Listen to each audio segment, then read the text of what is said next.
univers automoto di seen émission buy jàngat lépp lu jëm ci wàllum dawal wala li nga xamante ni moo di norme de la circulation ñu fas yéene ko amal tous les jeudis à partir de 16h ngeen si ànd ak seen présentateur Yaya Soirée univers automoto seen émission ngir seeni karange li jëm ci wàllum tali bi tous les jeudis à partir de 16h sur Univers FM Dakar 98.0 104.8 Kaolack Univers Automoto seen kaaraange lu ñu soxal la.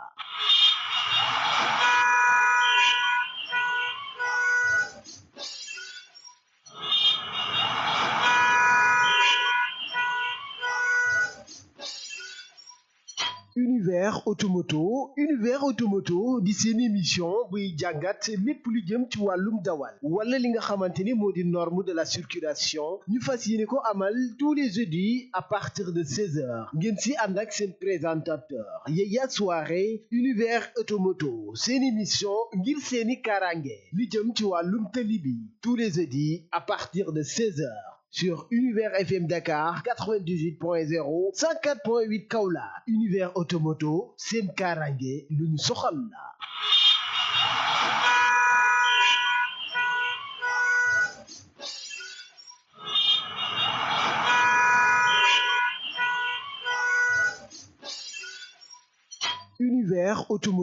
Univers Automoto di seen émission buy jàngat lépp lu jëm ci wàllum dawal wala li nga xamante ni moo di norme de la circulation ñu fas yéene ko amal tous les jeudis à partir de 16h ngeen si ànd ak seen présentateur Yaya Soirée Univers Automoto seen émission ngir seeni karange li jëm ci wàllum tali bi tous les jeudis à partir de 16h sur Univers FM Dakar 98.0 104.8 Kaolack Univers Automoto seen kaaraange lu ñu soxal la.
asalaamaaleykum mbokki auditeur Univers FM ñu ngi leen di jaajëfal di leen siyaar di leen jox seen wàccuwaay bu baax a baax di leen ne dal leen ak jàmm si seen biir émission automoto saa bu jeudi jotee nii lañ koy defee dañ ci ànd ak yéen wàllum information ak lu jëm ci wàllum sensibilisation nga ñoo loolu sécurité routière fréquence bi di 98.0 bu fekkee Ndakaaru nga féetewoo bu fekkee fële ca Kaolack nag da ngay def 104.8 di xamal rek les auditeurs de Univers FM mën ngeen participer en direct ci boobu la émission ci 33 822 99 55 ñoo ngi jaajëfal ñi nga xamante ne jamono ji nii gis nga ko caabi da leen féete ginnaaw di leen ñaanal saa borom defal leen tawfeex ba ñu génn fa ñi nga xamante ne wuju nañ seen borom njëkkuñu bu baax a baax ñu ngi leen di ñaanal yàlla jéggal leen seen ay bàkkaar yu njëkk ak yu mujj tey nag saa su ne comme ni ma koy faral di defee habitude bi ma am mooy àndi ceeg sama expert monsieur Amar Adetola Alimi miin ngeen ko lool ci fréquence bi waaye itam day dañoo am gan bu mag di borom xam-xam xamam màcc lool ci wàllum sécurité routière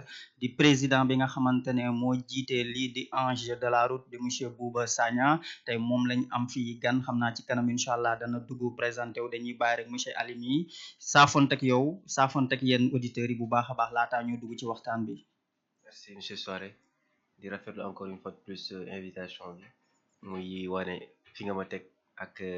impact bi nga xam ni yaa ngi bëgg nga koy am ci émission bi à travers la sécurité routière di nuyu bu baax bokk auditeurs yëpp di ñu déglu fii ci Dakar ba jaar ci Kaolack wër Sénégal yëpp di nuyu aussi sunu invité bi monsieur Sagna di ko dalal di ko wax bismillah. waaw monsieur Sagna dafa mel ni kooku mooy monsieur Amar Abdallah Alimi di expert accrédité IRAP waaw yàgg ñoo gunge nag ci émission bi tey nag yow nag yaay doxal kër gi tey yow sa kër la kon dañ lay bàyyi nga nuyu suñu ay auditeurs. waaw maa ngi nuyu auditeur Univers FM ak mboolem seen ñu nekk ci diaspora bi. di leen wax ni vraiment nous sommes très contents aujourd'hui de participer à cette émission di nuyu présentateur bi ñu fi fekk monsieur Soumaré ak suñu experts yi monsieur Amar bi nga xam ne ñoom ñoo yàgg animé émission bi mu nekk émission boo xam ne mënul ñàkk ci ab réew comme un programme parce que lu mel ni sécurité routière dafa bokk ci luy développer ab réew donc négliger ko vraiment dafay nekk day am ay conséquences. Effectivement. donc pour ñun la sensibilisation fexe ba nit ñi bañ a loru ci tali dafa nekk lu am importance capitale dans un pays et dans un état donc foofu lay ubbee kon en attendant ñu dugg ci débat bi ak ci waxtaan ñu dugg ci waxtaan bi en attendant jërëjëf monsieur Sagna kooku mooy le président des Anges de la Route defe naa noonu la waa dina ñëw nag ci kanam ci mission yi ak objectif yi nga xamante ne moo tax kuréel boobu taxaw waaye tey waxtaan bi dañ koy tënk ci ñaari poñ rek mooy poñ bu njëkk bi dañuy delluwaat tuuti par rapport ak grève transporteurs yi poñ bu ci mujj mooy wàllum sécurité routière la ñuy dugaat mobilité bi enjeu ak solution yi nga xamante ne mën nañ koo tegandi mim réew pour ñu am ay tali yi nga xamante ne moo ëpp loolu sécurité waaye balaa ñoo tàmbali waxtaan bi dañ ci ànd ak sunay auditeur ndax émission bi dafa am ñi nga xamante ne ñoom ñoo koy safoo di ko dooleel saa buñ tijjee antenne bi dañuy woote di joxe seen xalaat seen ay analyse yi nga xamante ne am na solo kii di Sadio Ba ñu ngi koy jaajëfal Cheikh Diop aussi ñu ngi koy jox waajtaayam Diop Ndiaga aussi ñu ngi koy jox waajtaayam bu baax a baax ndax dadul rafet itam gis nga ko ñu tàmbali émission bi te duñ leen siyaare képp ki nga xamante ne tamit déggul turam te nga bokk ci auditeurs yi nga xamante ne yaay dooleel émission bi na nga jàpp ni que tàllal nañ la suñu loxo di la jaajëfal bu baax a baax wàllum grève transporteur yi monsieur Sagna si yow laay tàmbali gis nañ ni que ñetti jours lañ waxoon ñetti jours yooyu pëccoxoo am na jàpp na am na partie bi nga xamante ne ànd na ci am na ñi nga xamante ne ànduñu ci ñi nee nañ transporteurs yi la ñeneen joxoon nañ baaraamu tuuma chauffeur si la boobule échec noonu laa ko war a mën a jàppee yow en tant que xam-xam bi nga xamante ne am nga ko ci wàllum sécurité routière ak citoyen bi nga xamante ne doon nga ko di sénégalais ban jàngat nga ci am. waaw di wax d'abord maa ngi nuyu tous les gens de la route ak tous les forces de défense et de sécurité yoo xam ne ñu nag ñoom ñooy liggéey ci tali bi en général donc acteur bi ci topp boo xamee moom la ñuy collaborer sur la route mooy les transporteurs et les chauffeurs donc bu ñu amee jafe-jafe rek daf ñuy impacter directement parce que nous sommes tous des partenaires dans le cadre du transport mooy dans le cadre du développement parce que boo nee transport tu parles de développement il faut que transporteurs yi ñu xam lan mooy valeur transport ak lan mooy valeur chauffeur dans un état tey sans transport éducation mënul dox parce que transporteurs yi ñooy transporter élèves yi ñooy transporter professeurs yi sans le transport la santé ne peut pas fonctionner parce que transporteurs yi ñoom ñooy yóbbu infirmiers yi médecins yi pour ñu mën a dem liggéey sans le transport commerçant ak ku muntu doon di xool économie doo mën a fonctionner donc bu transport taxawee économie day tax le transport devait être un ministère de souveraineté ci un état bu fekkee xam nañu luy état parce que bu doxut lépp paralysé événement religieux lu mu mag bu transporteur yóbbuñu nit événement bi échec kon da ngay gis ni loo laal rek transport est au cœur et au centre de tout kon ñooñu tey bu ñu jógee am lu ñuy revendiquer c'est tout à fait normal mu am concertation que ñu déglu leen xam lan lañ parce que bu ñu taxawee rek ñu paralyser tout un état ñoom aussi à leur niveau ñu xam ni dafa am lu leen warloo d'abord parce que booy laaj dara day fekk aussi nga respecter tes droits tes devoirs mooy lal dañ leen jox un secteur boobu dafa am ay normes qu'ils doivent respecter normes yooyu mooy la cee bokk galaam nga ciy dugg ñu xam kan ak kan moo ci nekk mais dafa pëccoxoo daal dafa pëccoxoo d'abord le profil de nos chauffeurs professionnels ñan kan moo war a nekk chauffeur professionnel ak kan moo ko war a nekk n'importe qui mënoo xëy nga nekk pilote n'importe qui mënul xëy nekk médecin mais tey ku jóg mën na nekk chauffeur te ñoom ñoo la responsabilité de transporter des vies humaines maanaam transport yow ay bakkan doomu aadama ngay transporter kon valeur boobu ak responsabilité boobu rëy na rëy boo xam ne ku dem ba jël responsabilité ne man dama bëgg nekk chauffeur professionnel da nga war a am ay critères yoo xam ne da nga ko war a respecter avant ñu lay jox autorisation nga jël oto 30 15 7 wala 50 places da ngay jël ay doomu aadama di leen yóbbu foofu nag réglementation foofu la waroon commencer par l'État kan moo war a doon chauffeur ak kan moo war a doon chauffeur boo demee ba jàll critère de sélection yi bu nga xam ne apte nga ne pour doon un chauffeur professionnel bu boobaa nag état bi moom dala war a encadrer mettre le dans de bonnes conditions ngeen di daw ñu ngeen bañ am ay tracasseries ngeen bañ am ay problème ci tali loolu nag loolu état moo leen di encadrer pour ngeen mun fa yegg. waaw ci yooyu tracasseries xam naa foofu laay rebondir tuuti dem de l'autre côté gis sama expert monsieur Alimi wax na lu am solo par rapport ak boobule revendication yi nga xamante ne bokk na ci poñ yi nga xamante ne transporteurs yi joxoñ nañ ko donte bëggoon nañ itam ñu lever waxtu bi nga xamante ne mooy day jóge 0 heure ba 5 heures du matin mooy guddi gi pour ñu bàyyi leen ñu koy daw waaye aussi tracasserie bi jàpp nañ dafa bëri lool ci tali bi war nañ ko mën a apaiser bu baax a baax ñu wàññi yenn poste yi waaye monsieur Alimi seetlu bi du man kese sénégalais yu bëri def nañ ko itam 72 heures yi am nañu génn mais am na ñi nga xamante ne itam toog nañ seen kër topp yenn kuréelu syndicaliste yi yow ban jàngat nga ci am en tant que jàngalekat. Merci di rafetlu question di rafetlu aussi intervention monsieur Sagna. En fait si on se réfère à ndaje bi nga xam ni moom moo amoon laata ñuy entamer grève bi. À partir de là-bas ci la ñuy sentir frustration bi am. Parce que ils ont été 14 syndicats yi nga xam ne ñoom ñoo bëgg taxawal mot d'ordre de grève 14 syndicats donc des na syndicats yu bari ils ont été les 14 à vouloir paralyser l'économie loolu laa ko mën a tuddee entre guillemets mais mënuñ ci réussir ci naka parce que ñëpp gis nañ ministre bi à travers ses cellules comme CETUD wala SETER ou SENTER mobiliser nañ beaucoup plus de rames bu fekkee dañoo jël référence ci TER bi ci BRT bi aussi lëkkaloo nañ ak CETUD ak Dakar Mobilité pour au moins citoyens yi bañ mën a yëg mot d'ordre de grève de 72 heures boobu noonu bi nga xam ni mooy état jàpp na si daal waaw jàpp na c'est engendré par 14 seulement syndicats maintenant tracasserie d'un côté de mon point de vue c'est bénéfique ci ki nga xam ne moom la ñu transporter muy usager parce que dans un pays dans un état souverain le fait que checkpoint di am ça rassure dina wan yow mi nga xam ne yaa ngi bëgg voyager que ni yaa ngi ci sécurité parce que fii ñu ñëpp xam nañ sunu chauffeur yi comportement bi ñu am ci kaw tali bi mu nekk comportement bi nga xam ne ça reste à désirer. Maintenant avec la présence des forces de l'ordre et de sécurité des forces de défense et de sécurité le citoyen se sent à l'aise même l'étranger aussi se sent à l'aise durant tout son parcours léegi nag état moom mi ngi pousser côté boobu noonu état mi ngi ciy pousser si la digitalisation ak la visio-verbalisation mu nekk des points yi nga xam ni à travers la directive UEMOA état da si jàpp bu baax te comme ni ma ko mën a yàgg di waxee rek je peux vous rassurer que ni état da si taxaw bu baax a baax parce que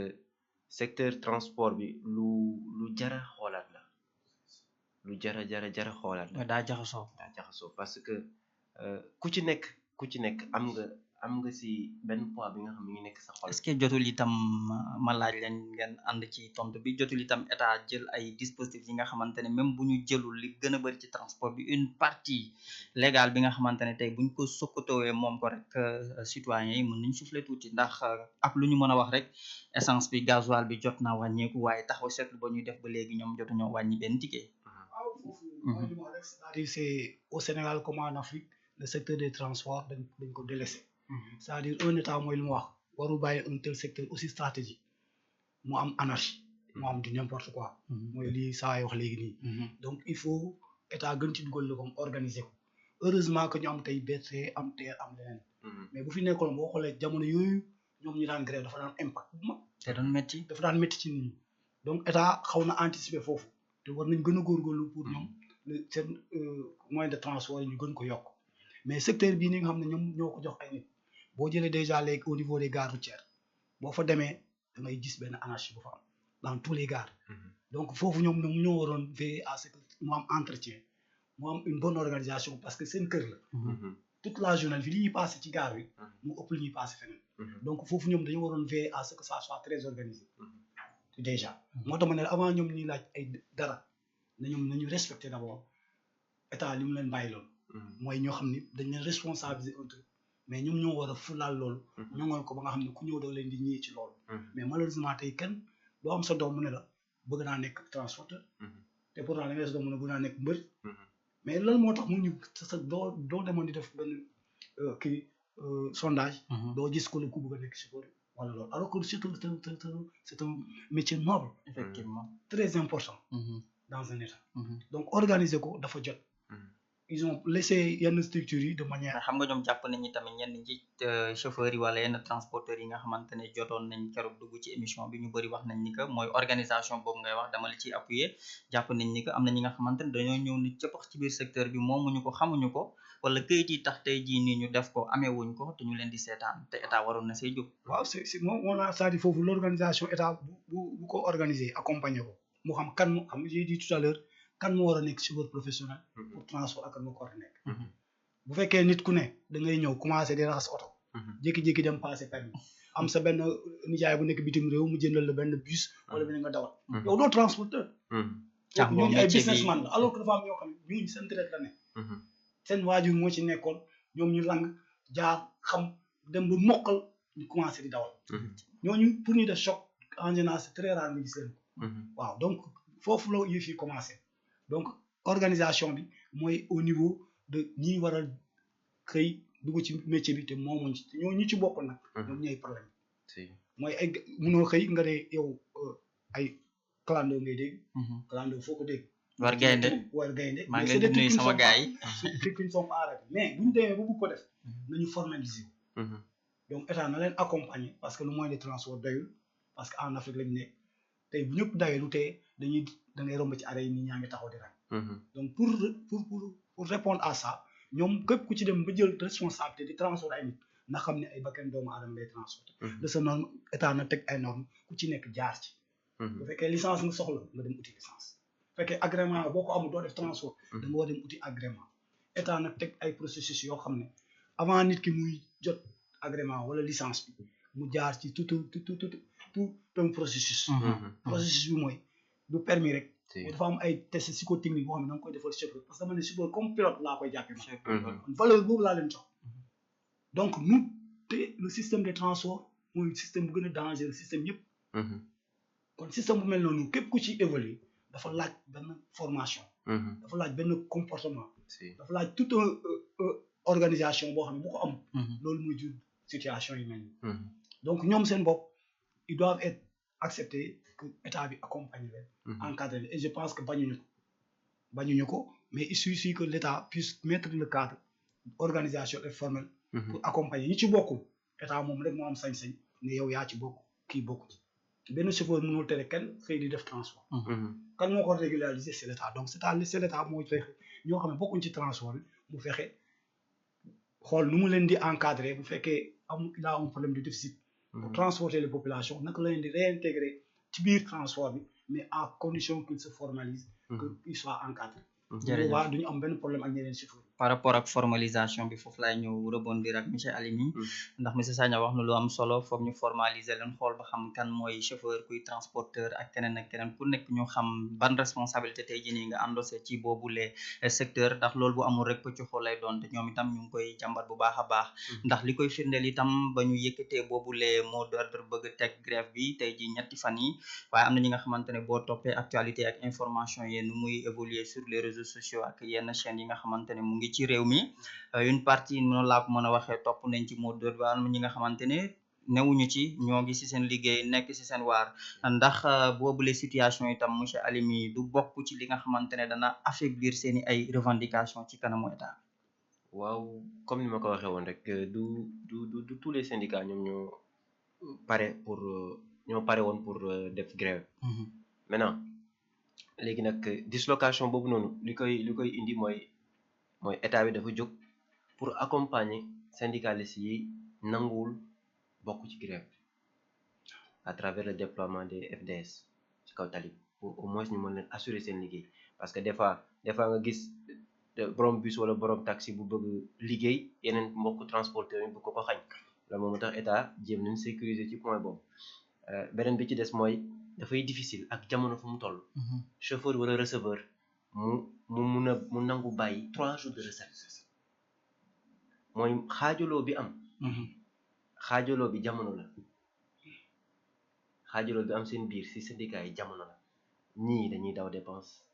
chauffeur bi bëggul bàyyi 3 jours de recette receveur bi ci mën a ànd ak moom ñi jàpp fii ñii di xëcc fële loolu rek maanaam boo nekkee kuréel di jóg di waxtaan ak sa état da ngeen war a doon benn léegi nag ñàkk doon benn boobu rek c'est un problème ma da leen affaiblir foofu il faut ñu identifier ñaari acteurs il y a le propriétaire du véhicule ak le chauffeur effectivement propriétaire du véhicule dafa lépp oto investir ci muy xaar un retour d'investissement pression bi day bari waaw pression bi day bari donc kii bu taxawee te kii am par exemple lépp banque da koy affecté kii tamit c'est quelqu'un qui doit payer le loyer qui doit nourrir une famille donc moo tax pour ñenn ñëpp bu soobu ci duñu bokk ci niveau ku ci nekk niñ ci engagé ci grève lu muy expliquer c'est pourquoi ñëpp mënuñu ko suivre donc boo meree ku suivre te peut-être am nga possibilité pour fay que li nekkoon si bopp donc da nga koy fay dafay métti ku nekk am nga droit grève bàyyi ñeen ñi grève ñu dul accepté mooy damay grève keneen du daw oto ma yàq alal parce que bëri na ñu tëj wala ñu yàq seen kii parce que ils n'ont pas suivi le mot d'ordre alors que nit ñi bokkuñu revendication le droit de grève ku nekk am nga ko mais ci kaw nga bàyyi ñeneen ñi ñoo xam ne d'accord ñu bëgguñu grève nga bàyyi leen ñu grève ñu dawal yow nga respecté ce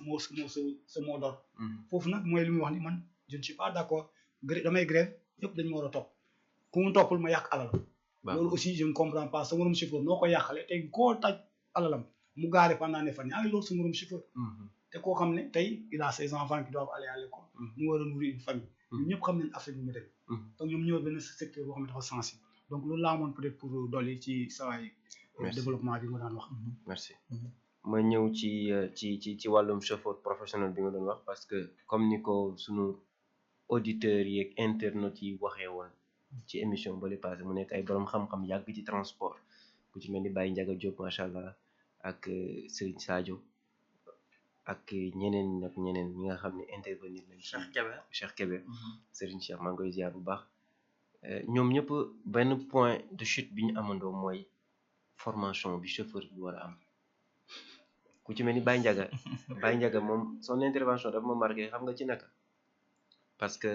il a été un pédagogue mu toj chaîne processus bi nga xam ni moom la nit ki l'humain war a mën a am balaa mooy jël oto di ko dawal mu commencé ci voilà mu commencé ci secteur mooy ci tàggat bi voilà service des mines bi commencé ci service des mines bi délivrance titre bi ñëw ci formation bi chauffeur war a am ñëw ci comportement bi chauffeur war a am ci kaw tali bi voire même sax comportement bi nga xam ne daf koy jëlee ci këram maintenant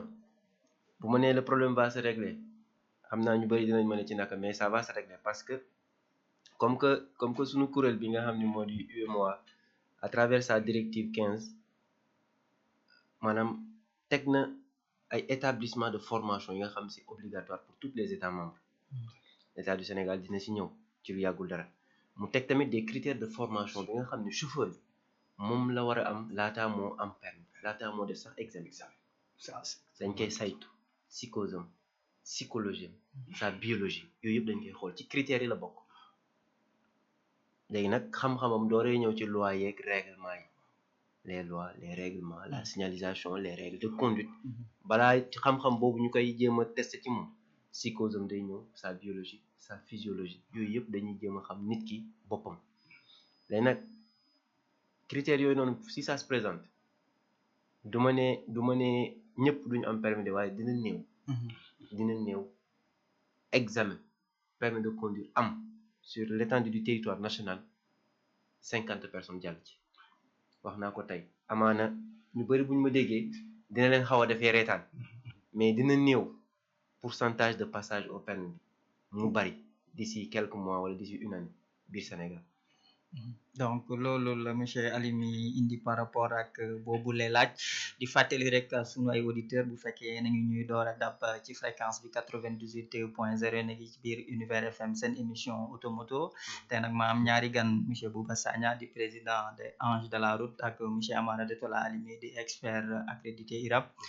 33 822 99 55 mooy tax ngeen mën a participer ci boobule émission donc ñu dérouler juste bëggoon naa dugg tuuti ci deuxième partie bi waaye am na laaj bi nga xamante ne des na te sànq monsieur Sagna jot na ci xaw a xos tuuti waaye bëggoon naa mu gën ci dem en profondeur pour dimbali aussi sunay auditeurs yi nga xamante ne ñoom ñuy bàyyi xel jot na état structuré boobule secteur doonu laaj bi nga xamante ne amaana man maa la ko laaj waaye yaa ngi koy déggandi ci yenn sénégalais monsieur Sagna. waaw structuration moom mënut a ñàkk parce que tey dafa am loo xam ne ay regroupement de chauffeurs ñoom ñoo yor au niveau des gares mu nekk ay association yu ñuy fal seen bopp pour mën ko jiite donc boo seetloo secteur boobu loolu mooy organisation yi nga xam ne ñoom ñooy xeexal wala ñooy laaj ak yelleefu chauffeurs yi pour que état di ko respecté. attends monsieur Sagna da nga bëgg a wax ni am na ñi nga xamante ne dañuy tëb rek ne man président la secrétaire la mais du tegu ci li nga xamante ne jaar na yoon. donc c'est des assemblées générales yi ñu organisé. au niveau des gares ñoom seen biir. waaw seen biir. effectivement pour fal kan mooy président. d'accord donc structure yooyu. je pense que bu ñu bëggee régler problème transport. il faut que mu am une bonne organisation c'est-à-dire yooyu vu que le transport est un secteur très sensible structure yooyu man je ne pense pas que war nañ ko mën a bàyyi. ñoom ñu koy gérer. si donc c'est à ce niveau-là que ça cause problème. donc structure association yi nga xam ne regroupement yooyu nga xam ne ñoom ñooy gérer au niveau des gares te mooy ay association ci la ñuy fal chef de gare ak ñuy fonctionner tous les gares du Sénégal loolu il faut que ñu gën ko moderniser et le fait que ñu bàyyi leen ko ñoom donc loolu bokk na ci li indi lu bëri ci mooy état da leen seetaan ñu te doxal ba tey ñu am doole tey si je prends une gare le chef de gare c'est une chef d'entreprise qui gère un parc automobile moom ñu wax xam-xam la laaj tu gères un parc de 50 à 60 véhicules ñuy départ tout le temps dafa laaj une bonne organisation maanaam ñu digitaliser ko informatiser ko ba heure bu tey bu ñu war nañu xam statistique ñaata car ñoo départ telle heure yooyu yëpp c'est des données c'est-à-dire données ci lu état bi liggéey données dafa am solo dans le secteur du transport donc ki nga xam ne tey moom mooy le patron le chef de gare moom moo des gare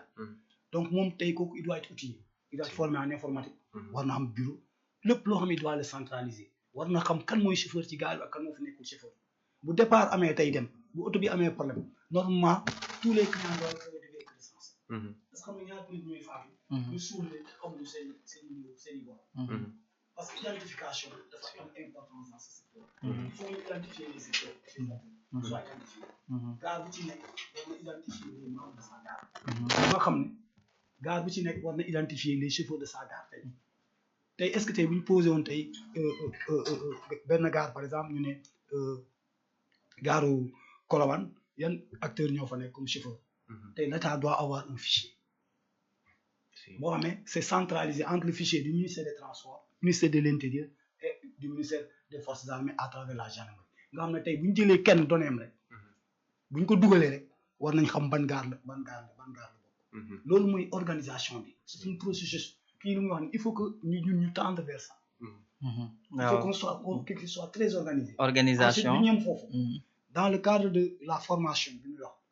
parce que soo xoolee tey on a de nouvelles infrastructures routières ba muy am chauffeurs yi bëri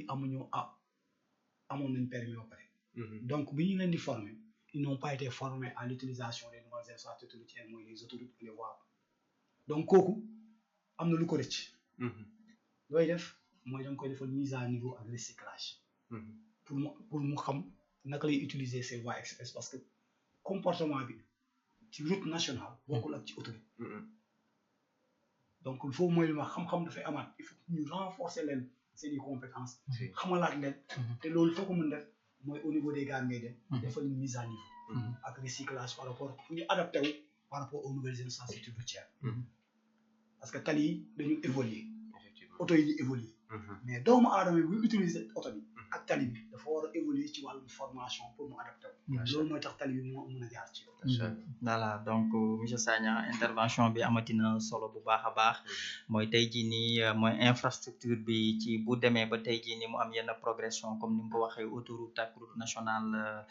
comment dirais-je condition de conduite yi bokkul itam donc loolu itam fokk dawalkat bi mu conformé wu ak yooyu les réalités te lay tax mu agsi ca boobu le niveau mooy formation ñu càmbaraat ko mise à jour boobu noonu nga wax monsieur Alimi dama lay bàyyi xam naa dafa mel ni daa am loo bëgg a yokk ci par rapport ak kaddu yooyu. si macha allah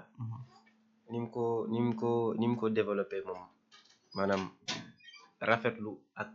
jaajëfal ko kese laa ci dolli. mais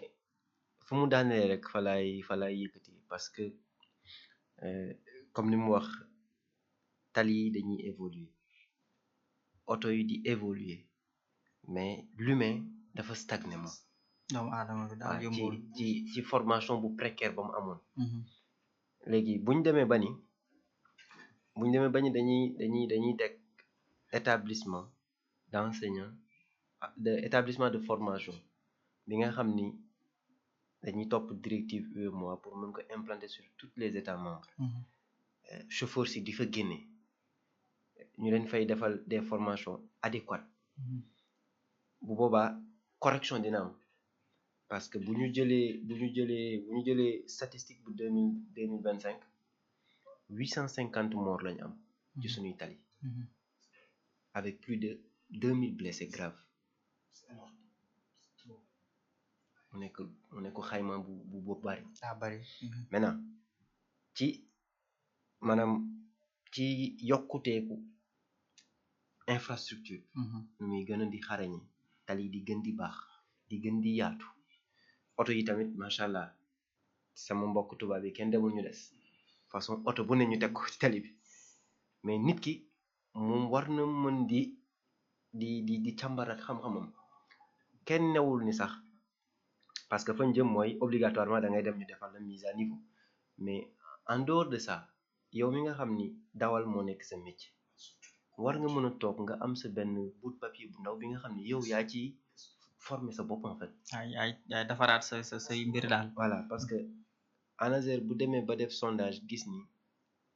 90% des accidents sont causés par l'être humain. erreur humaine à travers ndaje bi ñu amoon ministère bi yokk ci 94%. te ñu ngi jóge ci 90 kon donc ça a tendance à évoluer man 100% laa yàgg wax fa laay wax pourquoi parce que maanaam chaîne bi bu coupé rek nit ki moo ko coupé parce que comme bu ñu nee accident bu amee rek mooy la liaison a été coupée entre dawal bi ak nit ki dawal amatu mooy choc dafa am maintenant li koy dagg nit ki la ci naka ñàkk concentration di subir ay distractions yi nga xam ne moom moo koy auto administrer boppam moom mooy distraire boppam moom moo noppalul bu baax amaana pour au moins mën a dawal bu baax ci kaw tali bi moom moo bëgg rattraper le temps perdu oto bi génn na garage 7 heures man maa waroon dem 8 heures waaye awma client 9 heures ba départ naa 10 heures dañuy jéem a rattraper temps boobu maintenant nga jéem a rattraper temps boobu noonu ci ku doon dawal ci comme exemple bi mu joxe monsieur Sagna ci route nationale ñu jox la une route express avec 3 voies voilà ay boulevard en fait. galaay moom du ci dawal moom xam nga keneen nga siggi nga sànni sa bët nga am sa benn vision bu adéquate à plus de 500 mètres yaa ngi gis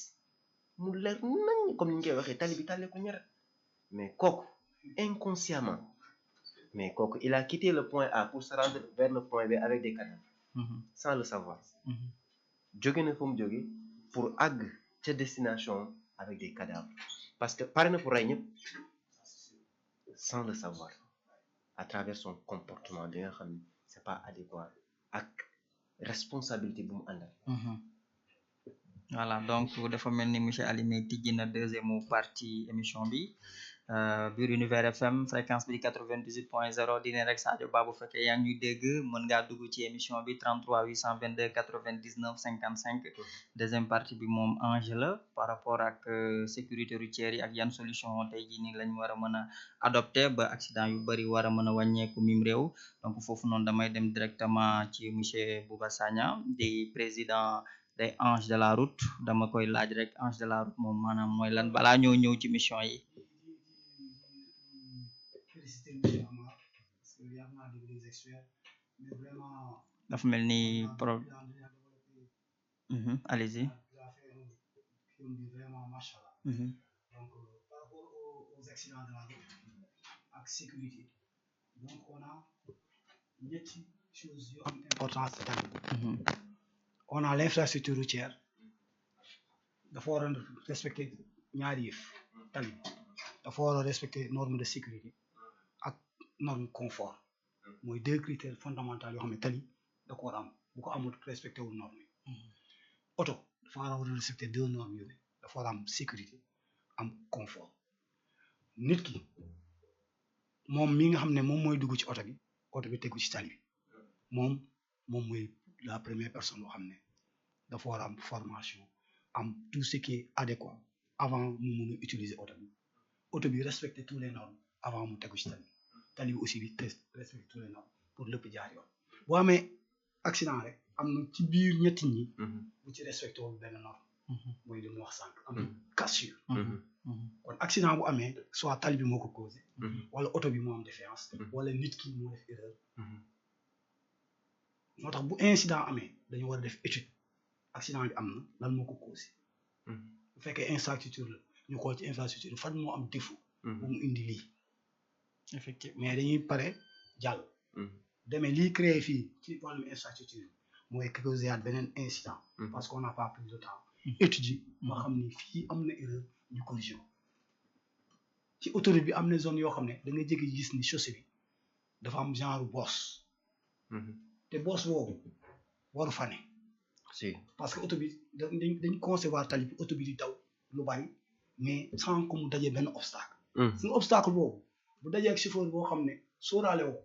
il perd le contrôle auto bi saaraan kon tali bi mooy li wax dañu war a vérifier à ce que le véhicule respecte tous les normes de sécurité waru am dara moo tax tout le temps ñuy balee tali def entretien bi c'est parce que suuf bu fay nekk boo bi freiné bu fa fekkee suuf du taxaw parce que pneu yi dafa am lu ñuy wax adhérence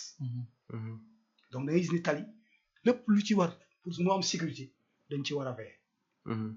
auto aussi il faut mu répondre à des normes de sécurité et de confort tey suñu auto yi yan xeetu auto la ñu am dans le secteur du transport auto yoo xam ne habitacle bi rek maanaam insécurité la muy njaga njaay muy car boo fa duggee rek weñ yëpp bu choc amee waxuma la choc bi sax waaye weñ yi si biir oto ci woom moo leen jëkk a lor parce que foo laal rek dalay lakk c'est tranchant donc loolu répondre pour mun di transporter des deux zones moo tax ma ne la auto bi dafa war a répondre ci ñaari mooy mu am sécurité mu am confort mais est-ce que suñu auto yi tey transport yi am nañ confort ak sécurité boo war a mën a jël ay doomu aadama di leen transporter foofu moom aussi il faut que ci biir maanaam normes yi ci biir mesures yi ñu ci doomu aadama bi nga xam ne tey moom moo war a daw auto mooy la formation dafa war a am ba pare bu fekkee day transporter nekk koo xam ne dafay jaar ci ay niveau tey wax na les établissements qui vont mettre sur pied pour que ñi nga xam ne donc là on est en train d'anticiper sur les futurs chauffeurs effectivement pour les futurs chauffeurs le problème va être réglé mais ñi nga xam ne ñu ngi fi tey ñooñu aussi te mënuñu leen dañuy demee ñooñu il faut les accompagner parce que ñoom ñooy à l'origine de cela donc foofu également ñoom aussi il faut qu'ils s'adaptent parce que tey auto yi technologie la bu ci bëri si ñoom ñu ci bëri auto yi ñu daan am du ay auto yoo xam ne dafa nekk aux normes yi nga xam ne moderne donc il faut que ñoom aussi mooy lu wax ñu gëstu xam ni yenn auto yi vu la modernisation de l'État vu le renouvellement du parc automobile dañu jëm foo xam ne auto yi njëkk yi dootuñu fi nekk am na noo xam ne boo ko mënul boo amul yenn xam-xam yi auto yi bees yi doo ko daal parce que auto yegg na tey ci wàllum technologie boo ko taalee yenn auto yi Europe boo ko taalee boo amee looy xeeñ sàngara oto bi day fay ko les gens sont arrivés ci yooyu am na oto yoo xam ne dafa am ay adaptation de vitesse am na vitesse yoo xam boo ko demee oto bi ci boppam moom mooy bañ donc yooyu pour wàll ni oto yi ak infrastructure mu ngi évoluer mais ñun à notre niveau c'est les hommes parce que nit moom mooy accélérer mooy ralentir donc bu choc amee rek c'est parce que li ñu daan daw dafa bari wala il est pas concentré wala il était absent donc yooyu bu amee ça veut dire que nit ki mun ngay dawal di respecter la limitation de vitesse di respecter les normes bu boobaa mun nañu wàññi accident mun na am mais bu choc bi amee maanaam des victimes mooy cause yi ñu ciy loru du bari parce que loolu mooy surtout sur ce qu'on doit jouer mais pour cela il faut que kii yor oto bi di dem mu xam d'abord mooy kan mooy un chauffeur professionnel noble la c'est un grand monsieur le chauffeur parce que boo jëlee responsabilité xam-xam jël ay nit di leen transporter yow transporté marchandise transporté la ay nit ngay transporté foofu premier comportement bi mooy chauffeur bi bu ñëwee yéeg ci oto bi dafa war a dalal xel client waaw dafa war a dalal xel client par son comportement bu njëkk suñu maam yi daan dawal bu daan yéeg ñëw di dawal bu yéegoon ci oto dañ daan sañse bu ñu avant mu taal oto bi dina gëstu nuyu client yi talal la nga gis ko mu taalal loxo di ñaan xam nga tax parce que il connaît la responsabilité di ñaan yàlla parce que xam ne nii boo amul numéro yàlla doo leen mën a yor kon ñooñu c'était conscient que lii ñu yor ak ci lu ñu dugg mooy la jaamu yàlla bu ci nekk ak responsabilité bi mais léegi suñu chauffeur yi da ngay gis c'est des jeunes chauffeurs boo xam fu ñu jógee da ngay gis chauffeur bus bon jeune lay doon dëngal casquette am léeg-léeg ñu am benn écran bu ñu yor bëgg loolu yëpp nga bëgg ko boole dawal alors mooy donc alors que dawal nekk responsabilité foofu nag il faut que les gens veillent j'espère que avec les nouvelles mesures les prochains chauffeurs que nous aurons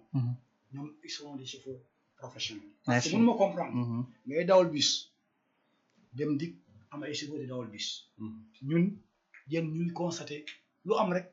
secteur bi la boo demee tey armée jigéen ñi dañuy dawal jigéen ñi lu tax bu ñu def choc yu bari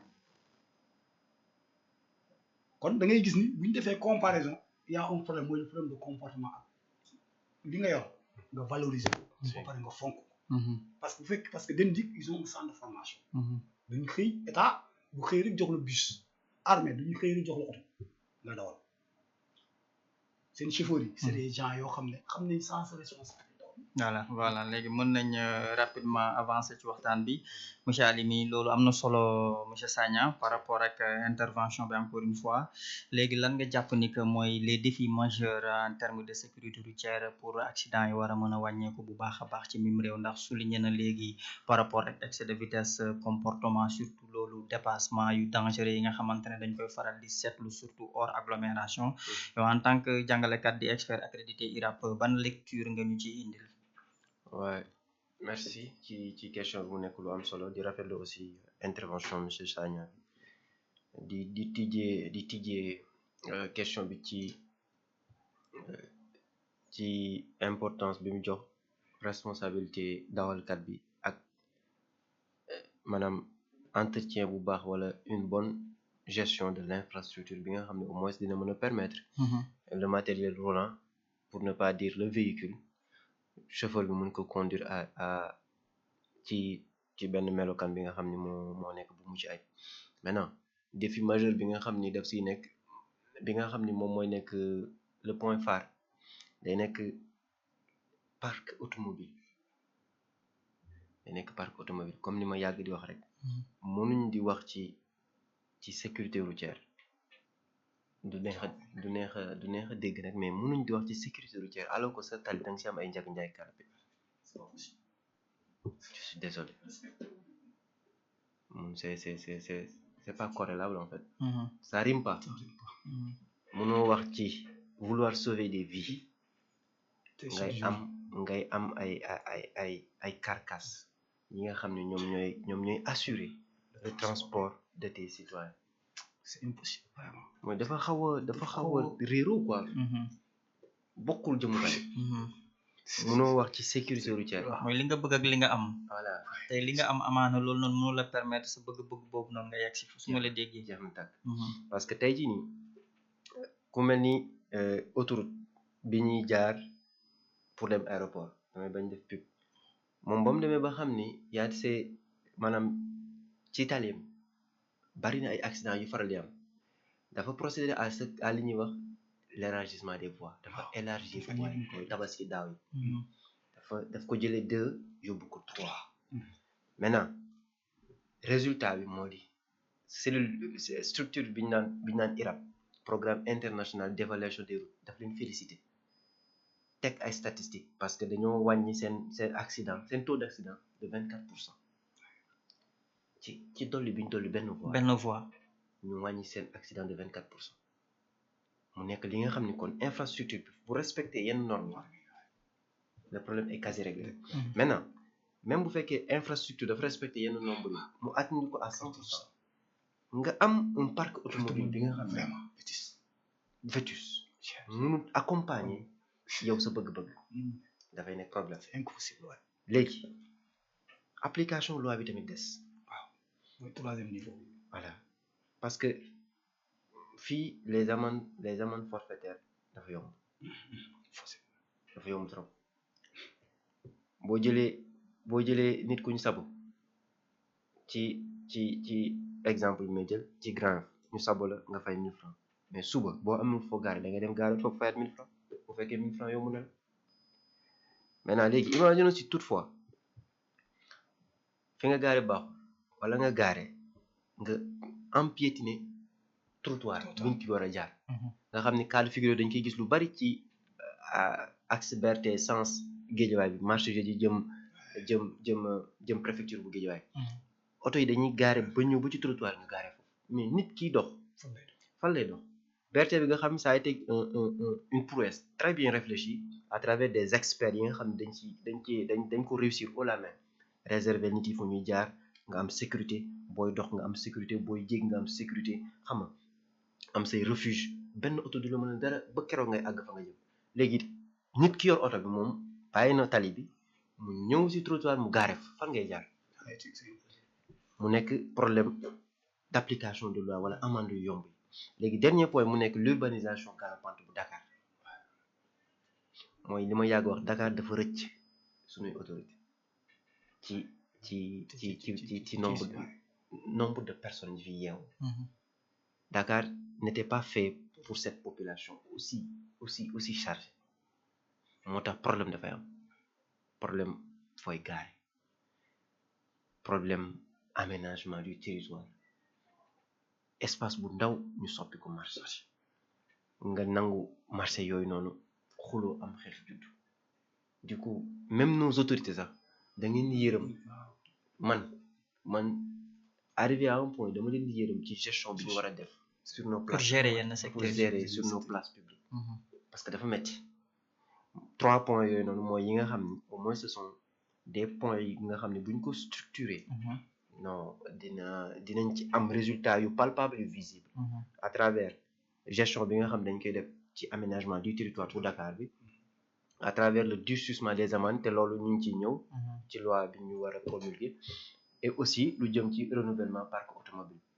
ñetti points yooyu moom si l'état du Sénégal bu ci dugalee loxo bu baax a baax à travers ces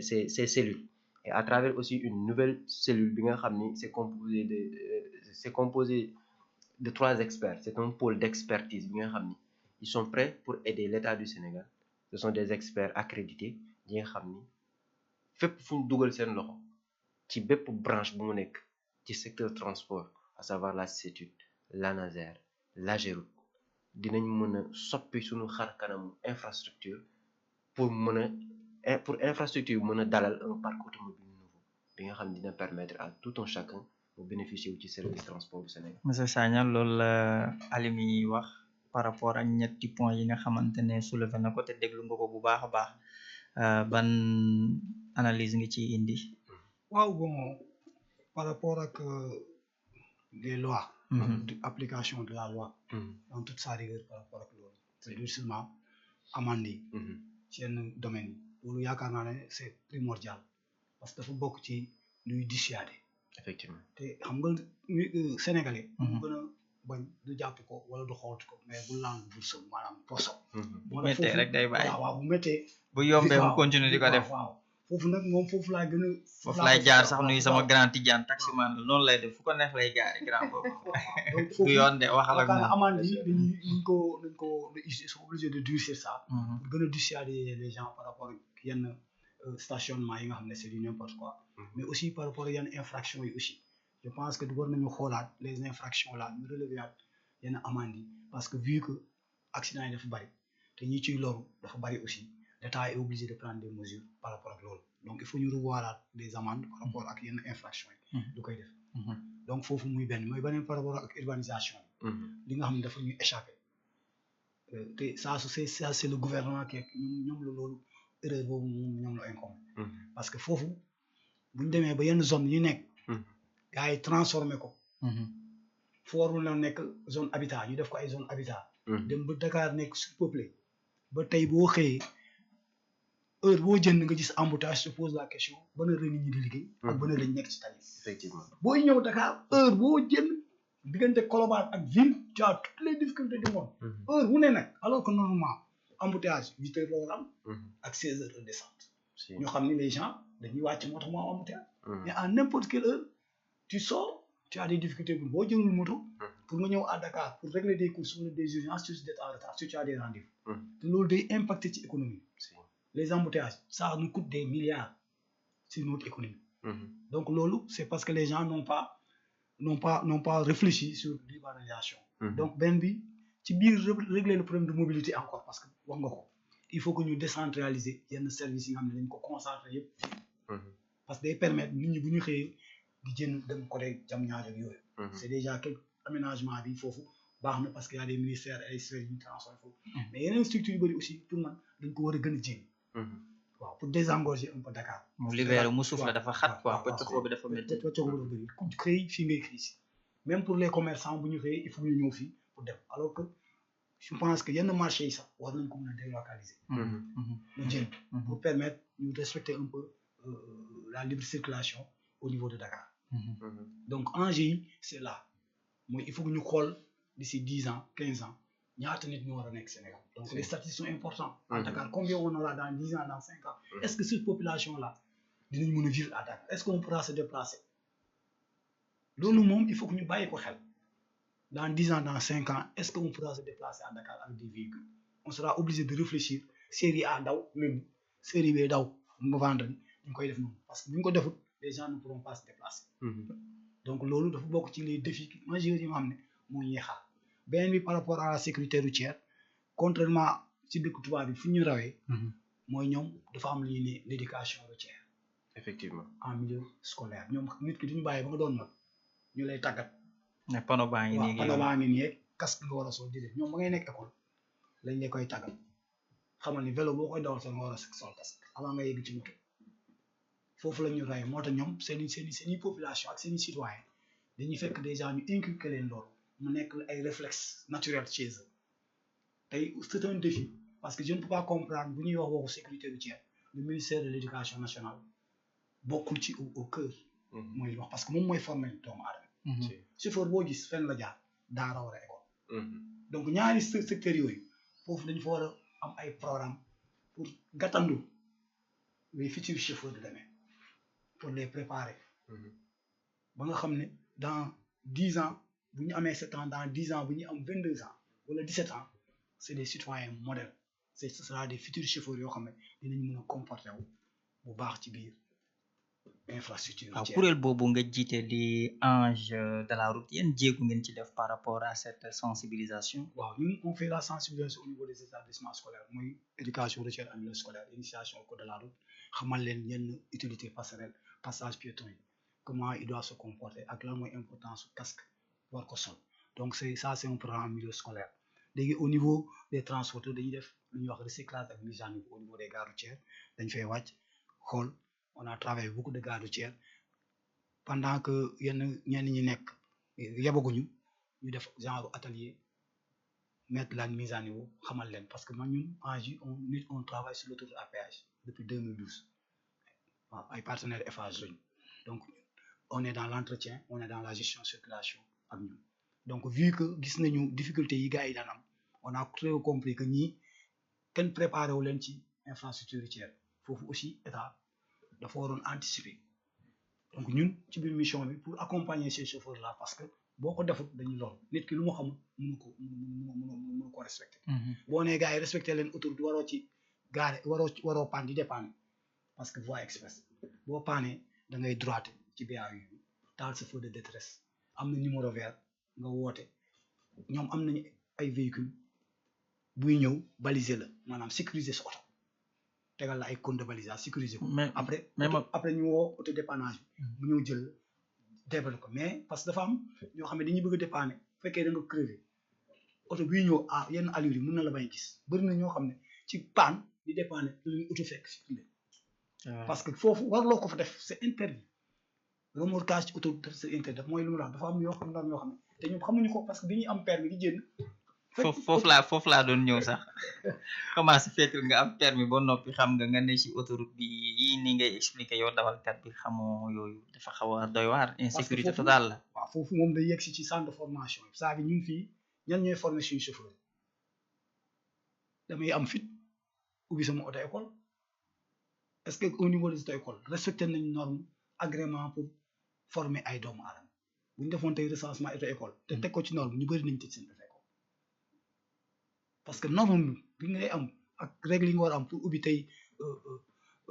nu mu tudd école privée di jàngale wala établissement scolaire même norme yooyu rigueur bu la ñu war a am ci ñoo xam ne dañuy former ay chauffeurs yi war a transformer ay doomu aadama mais malheureusement foofu aussi y a un laisser-aller de l'État parce que boo seetloo nit kuy jóge foofu dem te xamul loolu ça veut dire que au niveau de la formation bu muy jënd auto école am na lu ñu ko jàngaloo te foofu nga ko mën jàngalee parce que avant muy dem war na mën a am notion yu ndaw yooyu donc foofu il y a un travail à faire waaw il y a un travail à faire bëri na ñu jënd auto école te am na boo leen ko laajoon ci auto duñ ko xam parce que biñ leen di former joxuñu leen ci biir seen module de formation mais attention ñëpp génnuñu aussi auto école xam nga tey y a une partie comme tey examen yi nga xamante ne moo ngi am au niveau de la direction dafa am examen parallèle mooy particulier ñi nga xamante ne dañuy ñëw déposer seen dossier amul benn suivi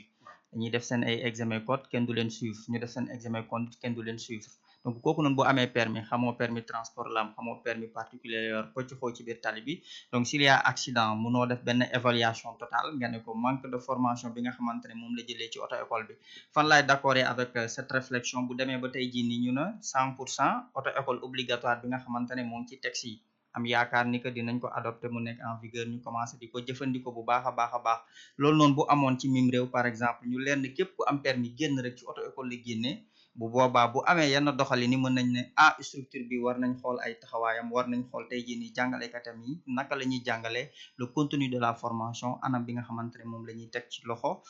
élève bi mais tey jii nii man boobu noonu gis-gis boobu noonu laa ciy am ndax examen parallèle bi moo tax mënoo tey def orientation bi carrément ci auto école bi nga ne ko yow la beneen partie bi aussi mën naa d'accord ak yow ndax tey ku jóg rek day ubbi ndax tey jii nii mën ngaa xëy rek ubbi auto école am na ñi nga xamante ne foog ñoom agrément am nañ ko moo tax ñu ubbi mais am na ñi nga xamante ne amuñu ko dañoo ubbi à côté juste mais ña fay jàngale est-ce que war nañ jàngale mais tey est-ce que ñoom war nañ programmer ay dossiers ainsi de suite loolu d'accord naa ak yow pour état jël ci ay mesures def ci ay jéego yi nga xamante ne tey jii nii ci intérêt sénégalais yëpp lay doon foofu dama wax auto école parce que on est en sérieux boo bàyyee des gens mu am un concours parallèle aussi des particuliers foofu boobaa tu n'as plus le contrôle de ton secteur de transport parce qu'il y a des choses qui t'échappent voilà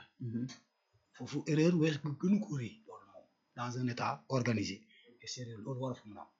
même si c'est un particulier war na mën a am beneen même bu fekkee ay cours la mais état ci boobu war na mën a am ay kii yoo xam ne war nañ fa mën a jaar parce que ñooñu bàyyi leen ñu dem tu n'as plus le contrôle sur ces personnes là loolu moom c'est des choses à corriger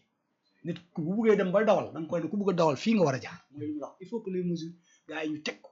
parce que accident yi ak loraange yi moo ci tax gis nañu lu muy jur donc on est obligé pour contrôler ce secteur là ñu fexe képp koo xam ne da nga bëgg a dawal nga jaar ci auto mënoo nekk médecin te doo jaar ci kii donc boo bëggee nekk chauffeur bi nga xam ne yow yaa ëpp responsabilité médecin parce que médecin bi yaa koy transporter soldat bi yaa koy transporter yow sa métier bi nga yor wala fi pour nga détenir détention li lay permettre nga mën a dawal oto bi yow tu peux l'obtenir ci à titre individuel dem nii rek def ko te kenn amuloo contrôle de l'État loolu je pense que c'est à revoir c'est à corriger bu fekkee c'est possible ñu corriger ko parce que suñu bëggee régler le problème de ces accidents là il faut ñu def ko loolu c'est ma contribution par rapport kii boobu noonu. merci monsieur Sagna monsieur Alimi par rapport ak monsieur Sagna wax léegi par rapport à la formation mu doon point bu am solo ci dawalkat bi ndax bu ko rëccee rek conséquences yi ci tali bi lañ koy yëgee te du doon moom rek ñamu yab la wala ñi nga xamante ne ñoom la ko bokkal. bon côté boobu ci li mu wax rek laa koy fekk si parce que état moom mi ngi jóg ci rehausser point focal boobu noonu point vital boobu nga xam ne moom mooy la formation à travers l'implantation des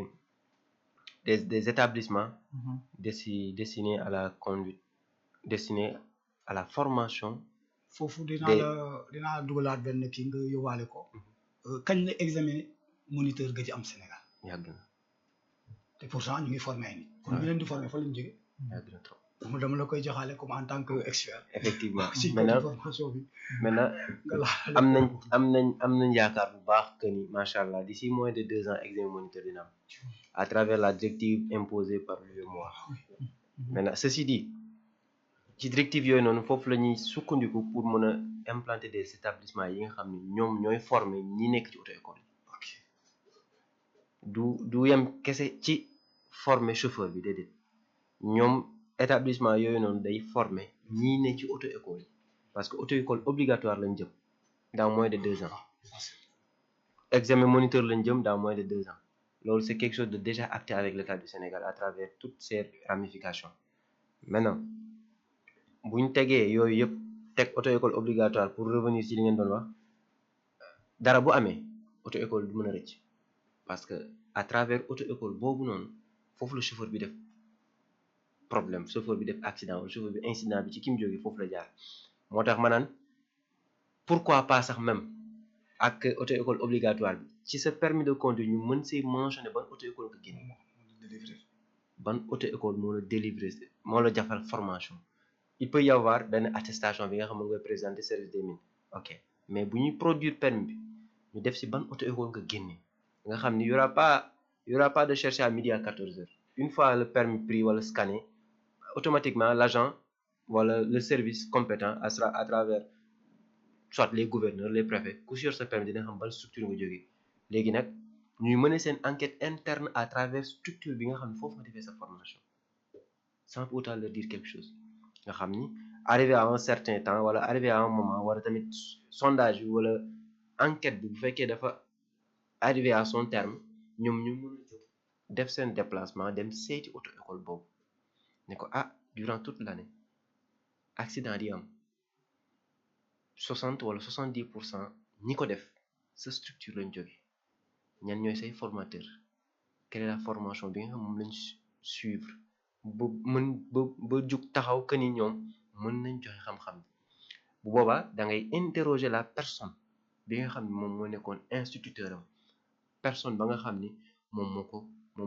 moo ko wan parce que mag mënoo ko jàngal da nga koy wan personne bi ko initié kooku da nga koy mën a téye nga wax ak moom defalaat ko benn mise à niveau defalaat ko benn renforcement de capacité. Pour rejoindre aussi monsieur Sagna, on ne peut pas parler de sécurité routière sans pour autant parler d'éducation routière ku ne éducation routière wax ci ministère de l'éducation mooy c'est toute une ramification dafa chaîne bi dafa bari dafa gudd léegi nag comme que yeewu nañ ci sécurité routière alhamdulilah mais dañoo yàgg ci nelaw yi état dafa yàgg ci nelaw lu jëm ci sécurité routière. waaw dañoo xaw a seetaan tuuti quoi. non tuuti dañoo seetaan maintenant nag non seulement jóg nañ mais ñi ngi ciy def pas yu am solo ba sax moo ngi fatt lu bari ci li nga xam ne moo ñu wees ci at yi passé ñu leen ciy jaajëfal di leen ciy remercier di leen wax que ni sénégalais mooy ki nga xam ne dafa nakare jubbanti pour nga jubbanti ko nag jarul yat lambal poos bi rek kese mooy sanction yi daal waaw sanction yi dafa mel ni yéen ñëpp ànd ngeen ci boobu le poñ na metti rek. lii desoon ci waxtu bi daanaka bëreetul monsieur Sagna waaw ci 1 minute rek ban solution nga jàpp ni que tey jii ni donte wax ngeen léegi par rapport ak sanction ñu yokk ko bu baax a baax pour chauffeur su bëri bàyyi xel seen yenn comportement yi nga xamante ne dañ koy faral di def ci tali bi yow ban solution nga jàpp ni que tey buñ ko tegee dina mbir mi dana wàññeeku bu baax a baax ci 1 minute waaw li may wax mooy li may ñëwaat rek mooy ci ginnaaw chauffeur mooy yëg ci oto teg ko si tali kon base bi ak fondation bi c'est l'homme mooy chauffeur bi yor oto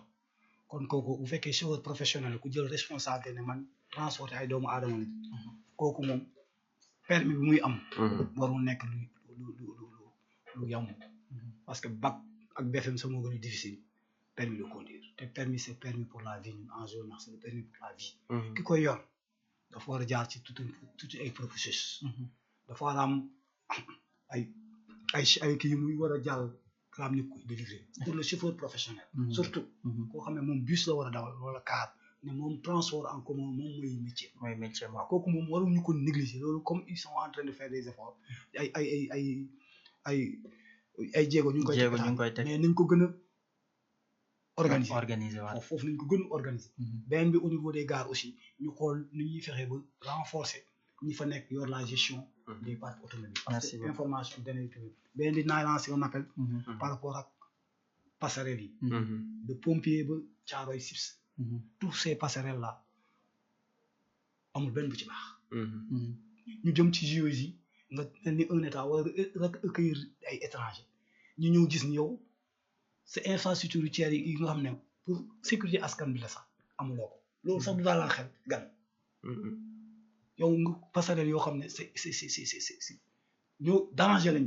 te ñun suñu mission mooy di neen nit ñi da leen jël passerelle yi pour éviter accident mais passerelle yooyu tey ñoom ñoo nekk un problème danger depuis des années boo ko rombee bàyyi ci xel kenn réagir profité seen antenne am na solo ma bàyyi la nga tàggatu suñu ay auditeurs rek allez-y waaw bon di remercier gars yëpp ci tey invitation bi waa Univers FM di kontaan di wax ni émission bi rafetlu nañu ko te ñu seyoon ay émission yu bëree bëri yam parce que day yeete te day permettre aussi nit ñi xam surtout autorités yi parce que l'appel bi ñuy lancé aux autorités ñu mun ko jot parce que tey lu tax émission yi am solo mun nga dem ci gare tu touches quelques personnes mais tey rajo mun na dugg ci kër bu ne oto bu ne mun na ci dugg donc c'est ça un peu l'avantage moo tax ñuy encourager les émissions de sécurité routière di ci invité suñu expert bi nii waaw pour ci gars yi di ko valoriser parce que les tey sécurité comme transport développement bi la bokk mënoo ñàkk saa su ne ñu koy instauré jërëjëf di remercier surtout seen technicien yi waaw yi fi nekk gàlla ak gars yëpp waa gars yi jàmbaar yi ak suñu auditeurs yi auditrices yi ñuy déglu yëpp vraiment merci jërëjëf monsieur Sagna allez-y monsieur Amar ma bàyyi la yow itam nga sànni benn kàddu laataa ñoo delloo antenne bi macha allah di rafetlu invitation bi encore une fois de plus di rafetlu sunu boîte bi di Univers FM Dakar 98.0 moom mi nga xam ni moom moo ñu may ñu mën a consommer expertise u monsieur Sagna vraiment merci jërëjëf voilà dinaan merci d'avoir oui allez-y merci d'avoir de nous avoir écoutés gardez l'œil sur la route et le cœur sur l'arrivée voilà merci donc lii la woon tey lii lañ leen indiloon ci seen deuxième numéro après juste Korité bi seen biir émission automoto tey nag ma amoon mbégte am ñaari gan Amar Alimi di expert en sécurité routière accrédité par IRAP ñu amoon aussi monsieur Boubacar Sagna di président des Anges de la route xam-xamam màcc lool ci wàllum sécurité routière à la technique nag ñu ngi fay àndal ak soxna Sali di ko jaajëfal bu baax a baax ci liggéey bu am solo bi nga xamante ne def na ko boobu ba léegi ki ko gunge nag di gàllaay di technicien bu mag bi sur la route chaque seconde d'une attention peut être la dernière mieux vaut arriver en retard que ne jamais arriver dëgg ak njub fii ci Univers FM jërë ngeen jëf ba jeudi incha allah